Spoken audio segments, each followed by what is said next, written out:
The sky over the alien moon was always dark, filled with swirling blue clouds and strange lightning that never touched the ground.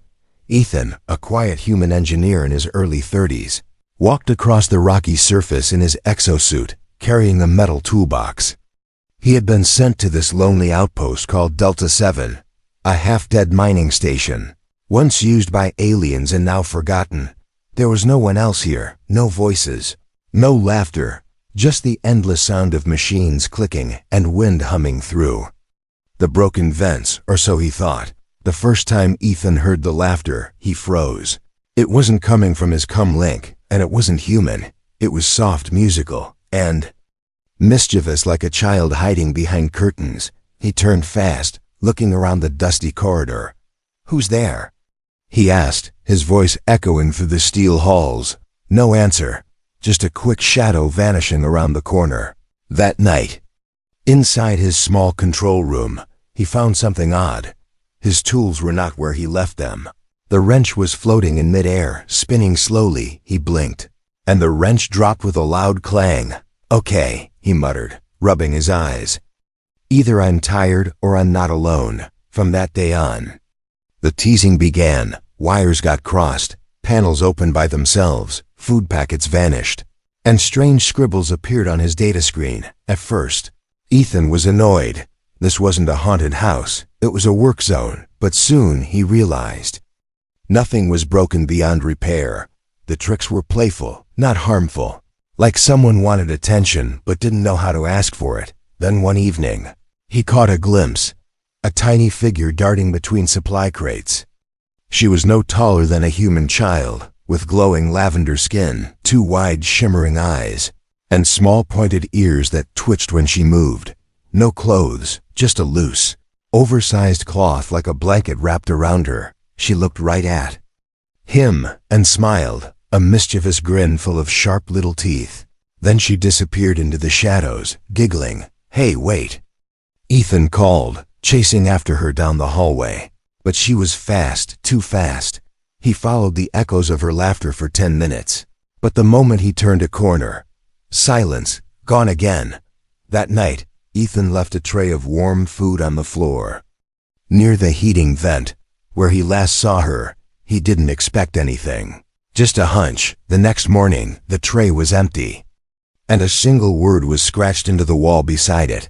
"Hi." Ethan stared at it, feeling a strange tug in his chest. So she was real, and she could understand, maybe even speak a little each day after that. Her teasing became friendlier, less chaotic. She tapped on windows, poked his shoulder when he wasn't looking, then ran away giggling. She left tiny handprints on his screen when he was typing, and sometimes she moved his coffee mug just out of reach. "Okay, Gremlin," he said one day with a half smile. "I'm getting used to you." The name stuck, Gremlin. He didn't know her real name yet, but it felt fitting. Then came the night everything changed. The sky outside roared with electric storms, louder than usual. Ethan sat near the generator core, doing system checks when he heard something different. Not laughter, but a soft cry. He followed the sound, slowly, flashlight in hand. He walked past the storage bay, into the dark maintenance wing.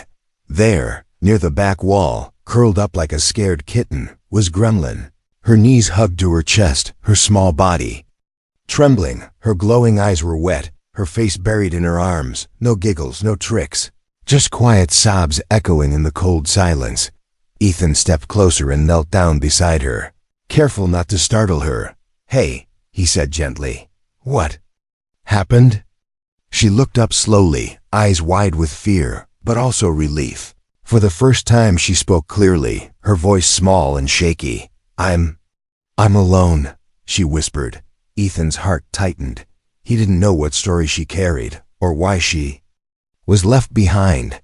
But in that moment, he saw her not as a prankster or an alien, but as a scared child with no one to hold her. He slowly reached out and offered his hand. To his surprise, she took it, her tiny fingers cold and soft. He led her gently back to his control room, wrapped her in a blanket, and gave her something warm to eat. She sat quietly, chewing slowly, eyes watching him with a strange trust.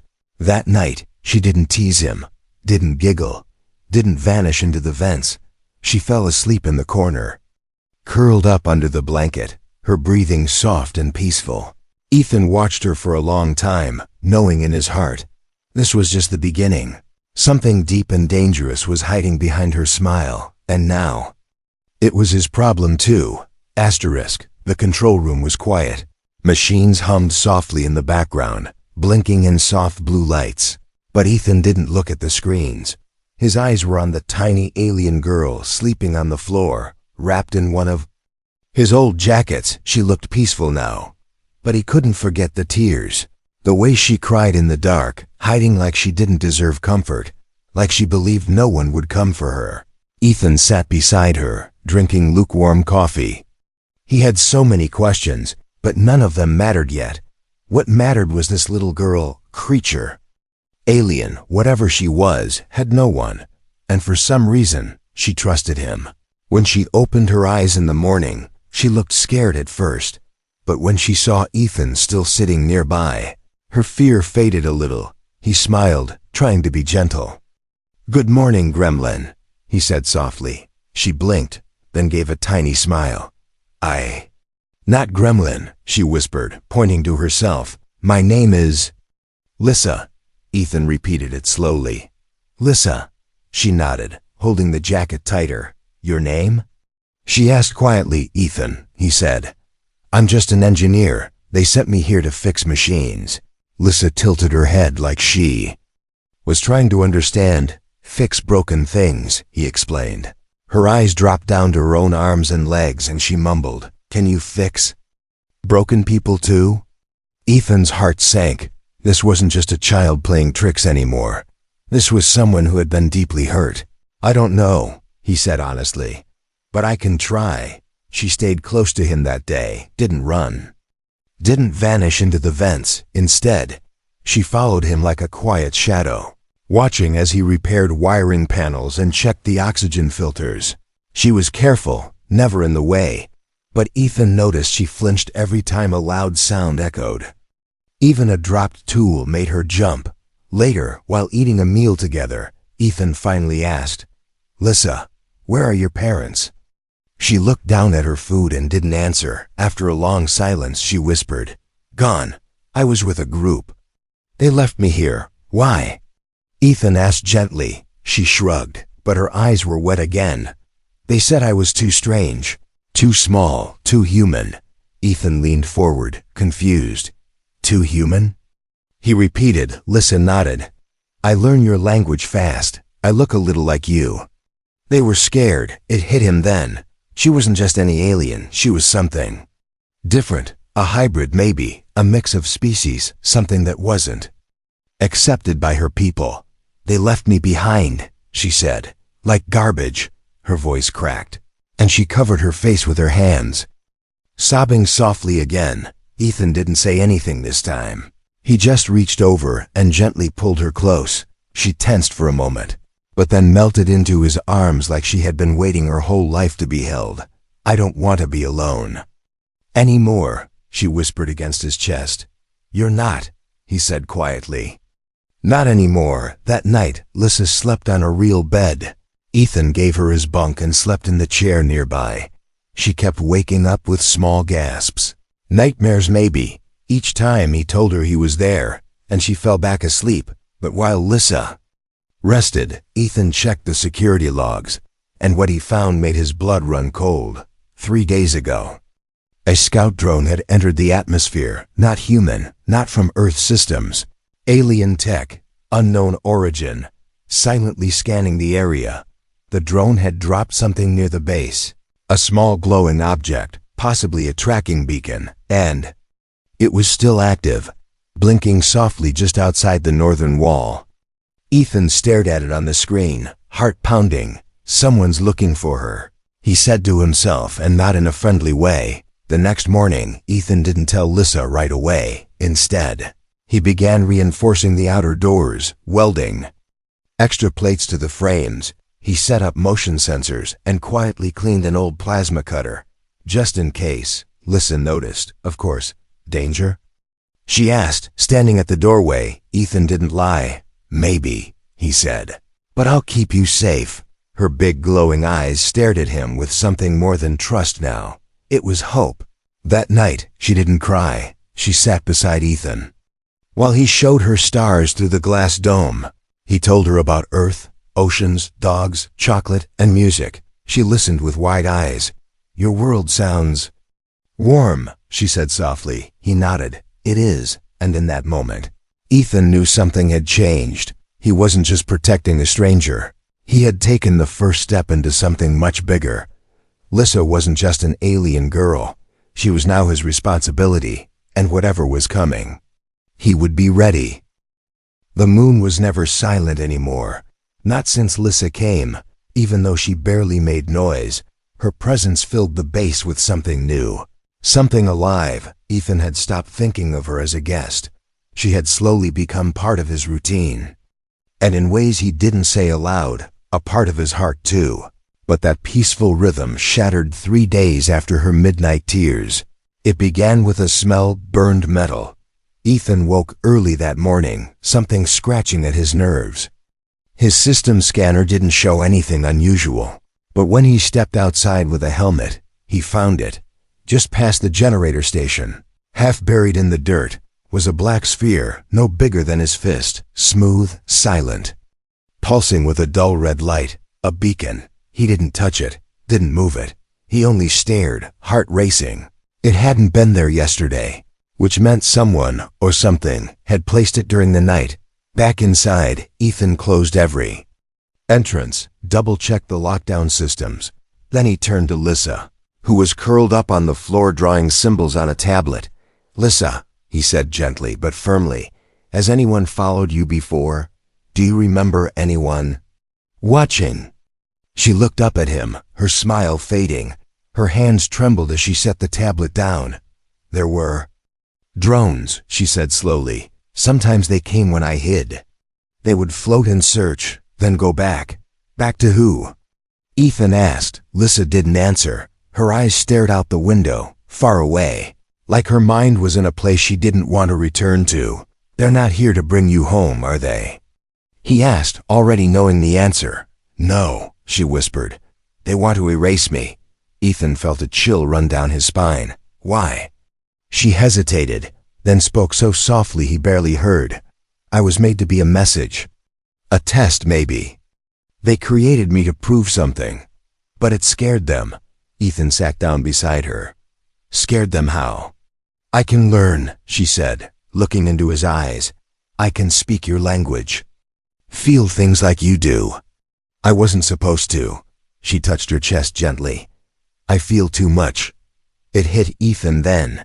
She wasn't just a hybrid. She was engineered. A child created by a species that didn't believe in emotions or connection. And now that she had both. They saw her as a threat, I think, Lissa continued. They sent the hunters to clean the mistake. Ethan stood up and looked at the camera feeds again. Still clear, but his hands wouldn't stop shaking. That night, just before power down, the warning came. A single sound echoed through the empty valley, like metal dragging across stone. Ethan ran to the north cam feed and saw it. A creature, tall and thin, nearly 7 feet, crawling on all fours, its limbs jointed wrong. Part flesh, part machine. A hunter, its head had no eyes, only sensors and red lights blinking like a heart. It sniffed the ground, slowly following the trail toward the base. Then it paused, as if listening, and smiled, a long, too-wide grin filled with teeth that didn't belong in nature. Ethan stepped back from the screen, his breath caught in his throat. Lissa, he called, voice tight. We need to move now. He grabbed emergency supplies, stashed rations, sealed doors behind them. Lissa followed quietly, eyes wide but trusting. They moved to the lower engineering bay, a place no scanner would easily find. There, they waited. Hours passed, silence thick as smoke, then clang. A door slammed open upstairs. The sound of claws on metal floors echoed through the halls. Ethan covered Lissa's mouth gently. Signaling silence, the beast above sniffed the air, moved room by room, scratching at walls. Lissa was shaking again, and Ethan could feel her tiny fingers gripping his jacket. The noise came closer. It passed above them, stopped near the vent, then, finally, silence. After what felt like forever, Ethan checked the feed again. The hunter was gone, but not far. It had placed another beacon, this one closer, hidden under the solar array. "They're tracking her like prey," Ethan said quietly. "And they won't stop." Lissa looked up at him, her voice barely holding together. "I can run," she said. "If I leave, they'll stop coming for you." "No," Ethan said instantly. "You're not running from this alone." She looked surprised. "You'd stay with me?"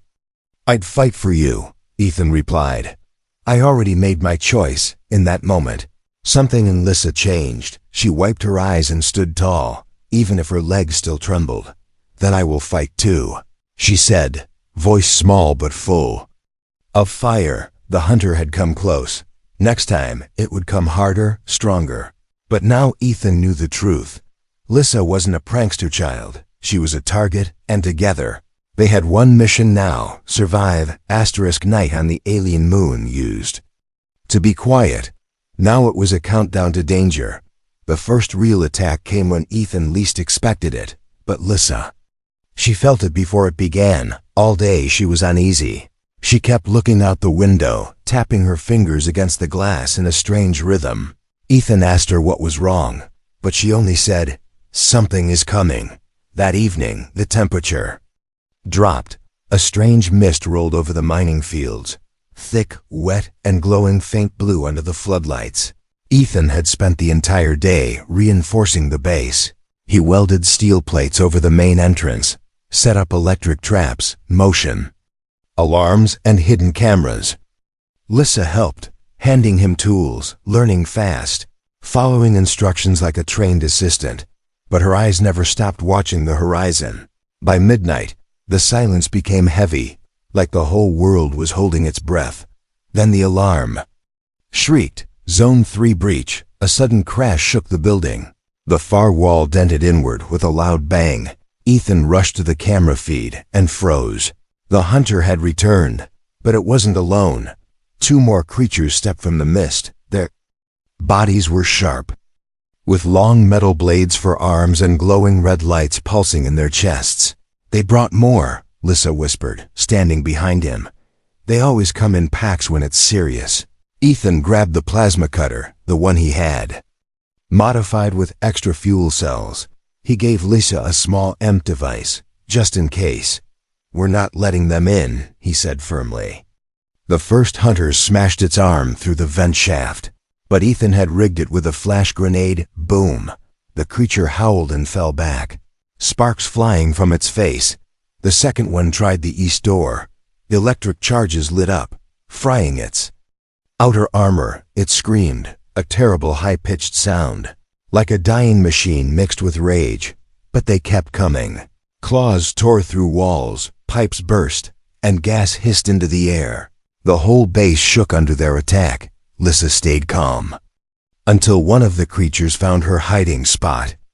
It burst through the corridor wall, its blade raised. She screamed, holding up the EMP device. The blast exploded in white light, throwing the hunter back with a violent crash. Ethan arrived seconds later, panting. "You okay?" he shouted. Lissa nodded, tears in her eyes but standing strong. Then the third hunter jumped from the ceiling. It pinned Ethan down, its blade inches from his neck. "Don't move," it said in a metallic voice.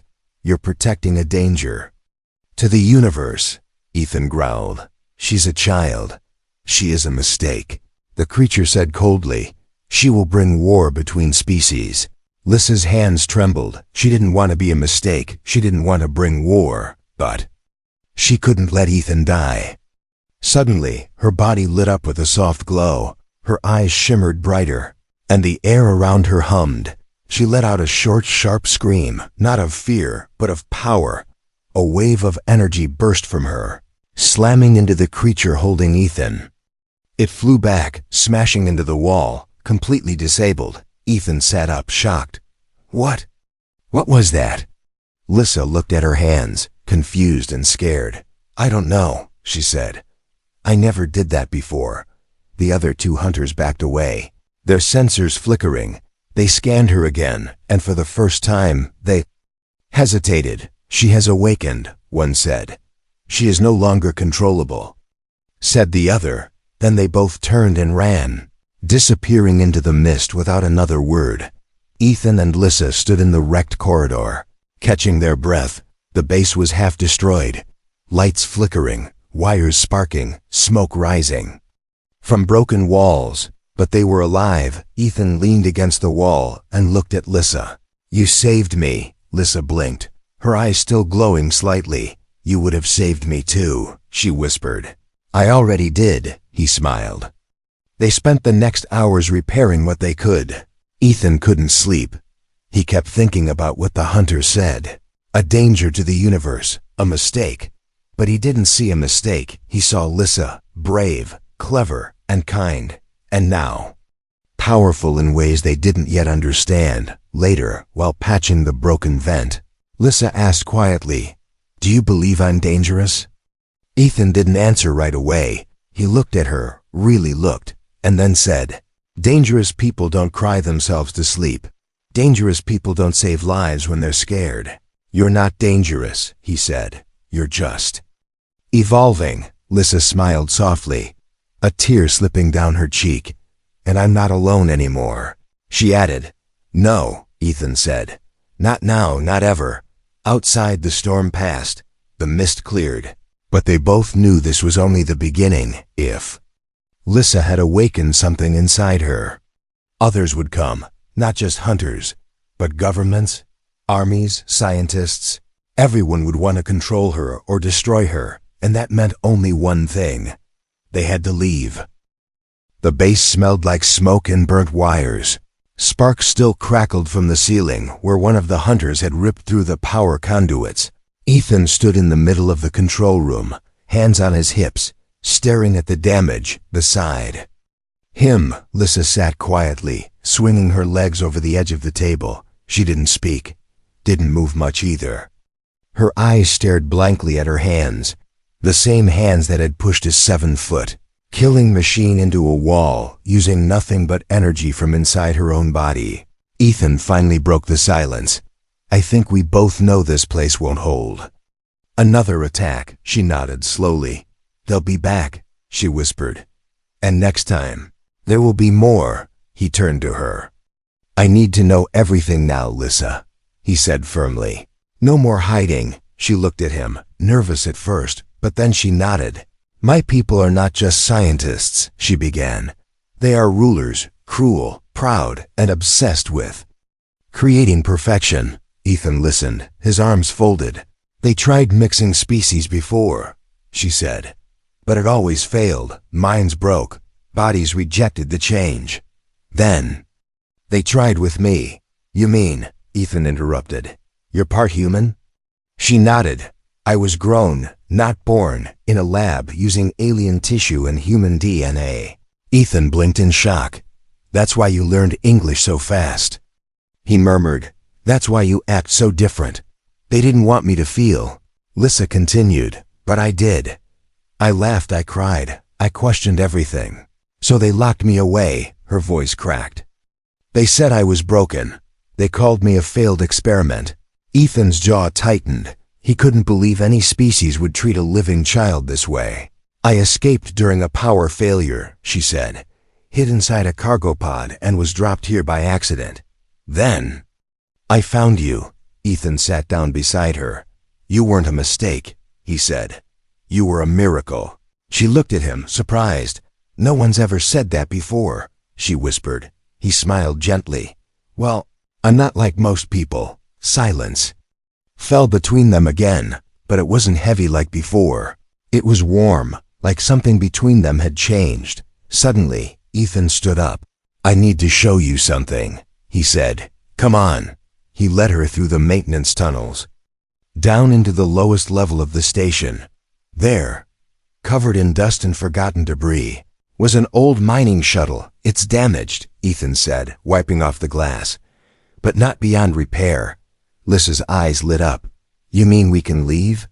He nodded. If I can fix the engines and patch the hull, we can get to orbit, maybe find a station willing to help. But what if they track us? She asked, what if they follow us again? Ethan turned to her, serious. I don't care, he said. Let them come. I won't let anyone hurt you again. She stared at him, and something in her expression changed. It wasn't just trust anymore. It was something deeper. Why are you doing this for me?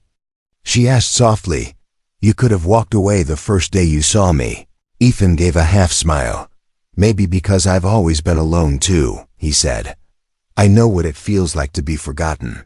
Lissa didn't reply. She just leaned her head against his arm and closed her eyes for a moment.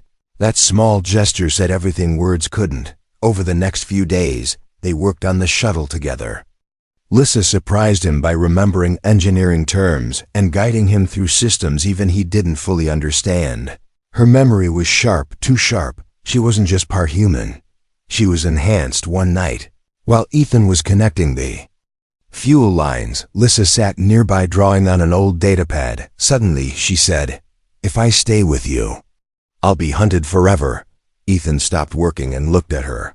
I know. If you come with me, they'll try to kill you too. She said, I know, he repeated. She looked up, eyes wide. Then why are you still helping me? He walked over, crouched down, and looked her in the eyes. Because sometimes the right choice isn't the easy one. He said, sometimes the people worth saving are the ones everyone else gave up on. She didn't answer. Instead, she reached out and gently took his hand. It was small, delicate, but her grip was strong, just like her heart. And in that moment, Ethan knew he had already made his choice. Lissa wasn't just another mission. She wasn't just a strange girl who had cried in his arms. She was his reason, his purpose. And no matter what came next, he was going to see this through. But for staying, the next morning, Ethan activated the fusion core. The shuttle roared to life, its engines vibrating through the floor. The escape plan was in motion now, no turning back. Lissa input the launch codes while Ethan checked the outer wall cameras. He froze, 3 heat signatures, moving fast. Company, he said quickly. They're back, without waiting. He shut down the base's main power, plunging the surface into darkness. Only the hangar lights stayed on, flickering like dying stars. Go inside the ship, he told Lissa. But now, he said. Louder this time, she ran, jumping into the co-pilot's seat as the shuttle doors sealed shut. Outside, the hunters landed, tall, silent, eyes glowing red through the fog. They approached the base slowly, scanning the ruins. They weren't here to talk. They were here to end it. Ethan stayed behind the bulkhead, holding a modified plasma rifle. His heart pounded, but his hands were steady. If he had to buy her time, so be it. One of the hunters entered the hangar. It spotted the shuttle and moved toward it. Ethan stepped out and opened fire. Bright blue plasma bolts slammed into the hunter's armor, staggering it. You are protecting a genetic mistake, it said, voice cold and hollow. No, Ethan growled. I'm protecting family. The hunter lunged, claws slashing. Ethan rolled to the side, hit a control switch, and triggered a trap. A burst of electrical current slammed the creature to the ground. Lissa screamed from the ship. Ethan, get in. 2 more hunters stormed into the hangar. One fired a blast of red energy, hitting the wall beside Ethan, throwing him backward. Pain exploded in his shoulder, but he forced himself up. He stumbled toward the ship. The hunters right behind him. Open the hatch, he yelled. Lissa did, and he dove inside as energy bolts slammed into the door. Strap in, she shouted. Ethan threw himself into the pilot's seat as Lissa activated liftoff. The engine screamed as the shuttle shook violently. Metal groaned, alarms blared, but slowly, the ship rose. Outside, the hunters fired again and again. One jumped, claws extended, trying to grab the landing gear. Lissa screamed. Ethan pulled the lever. Boom! A blast of flame erupted from the rear thruster, launching the ship into the sky. The hunter fell back, burning. As the shuttle broke through the clouds, silence, then stars, then freedom. Lissa sat trembling in her seat, tears on her face. Ethan reached over and took her hand. "You did good," he said gently. She nodded. "You didn't leave me," she whispered. "Never," he replied. As the stars stretched ahead of them, Ethan looked at the map. One small station blinked in the distance, a place where maybe, just maybe, they could find shelter. But even if they didn't, they had already won something far greater, each other. The stars stretched out like diamonds scattered across black velvet. The small shuttle glided silently through space, its lights dim, its hull scarred, but still holding strong. Inside, Ethan leaned back in the pilot's seat, one arm resting in a sling, the other gripping the navigation controls. His shoulders still throbbed from the hunter's blast, but he didn't care. They had made it out. Lissa sat beside him, her knees pulled up to her chest, wrapped in the same old blanket from the base. Her face was quiet now, not scared, not even sad, just tired, but her eyes were still glowing softly, full of something new, hope. The emergency radio crackled. "Unregistered vessel. This is Orbital Station Kellis 1. Identify yourself." Ethan pressed the button with his good hand. "This is Ethan Rourke, human engineer," he replied. "I have a passenger. She's not dangerous. But we need help." "Silence, then." "Understood. Proceed to docking gate 9B. Security team will meet you. Stay calm." Ethan looked at Lissa. "Don't worry. I won't let them take you." She nodded, but didn't speak. The shuttle slid into the docking port. Magnetic locks clamped around the hull, and with a hiss, the airlock opened. 3 guards stood waiting, armored but not aggressive. A 4th figure stepped forward, a woman in a white coat, probably a medic or scientist. Her eyes narrowed as she saw Lissa. "Is she the reason your ship shows unknown energy readings?" Ethan stepped forward, wincing. "She's a child," he said. "She's tired, scared, and just wants a home." The woman's voice softened slightly. "Let's get you both checked out first." They were led down bright hallways to a clean medical room. Ethan sat on the table while his arm was treated. Lissa stood nearby, watching every move like a cornered animal. When the medic reached for her, she flinched. Ethan looked at the woman. "Let me do it," he said. He walked over, knelt in front of Lissa, and took her hands. "It's okay, they won't hurt you." She nodded slowly and let them scan her. The results appeared on the screen, and the medic's eyes widened. "This girl, her biology—" "I know," Ethan interrupted. "She's part human, part something else, but she's not a threat." The woman stared at the data, then at Lissa. "She's extraordinary." "I know that too," Ethan said with a faint smile. They were given a small living space, not large but safe, a real bed, warm food, quiet nights without alarms or flashing red lights. Lissa explored every corner like a curious cat, touching the smooth walls, listening to the humming air vents. She stopped at the window, looking out at the stars. "I never thought I'd see this again," she whispered. Ethan stood beside her. "We're not running anymore," he said. "We're living." But it wasn't over yet. 2 days later, station officials requested a meeting. They had questions about the attack, the hunters, Lissa's origins. Ethan told them the truth, everything. He didn't lie, didn't twist the story. He just made one thing clear. "If you try to take her, I'll take her back," he said calmly. "She's not a weapon, not a project, not your experiment. She's a person, and she's mine now."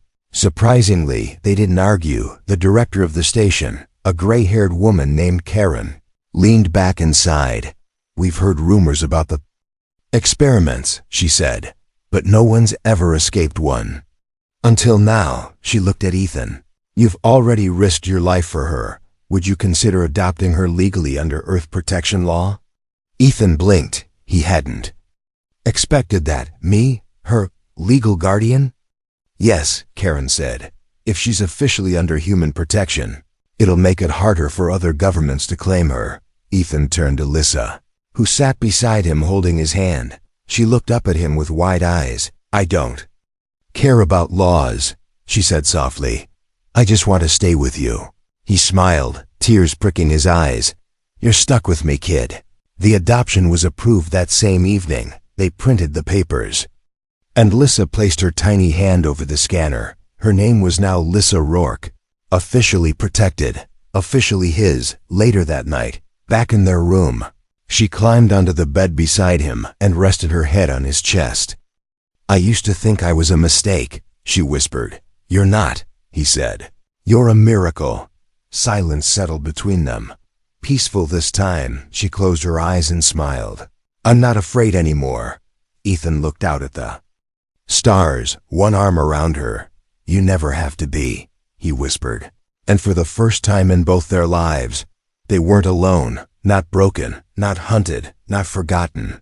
Just a human and a tiny alien girl, starting a new life together.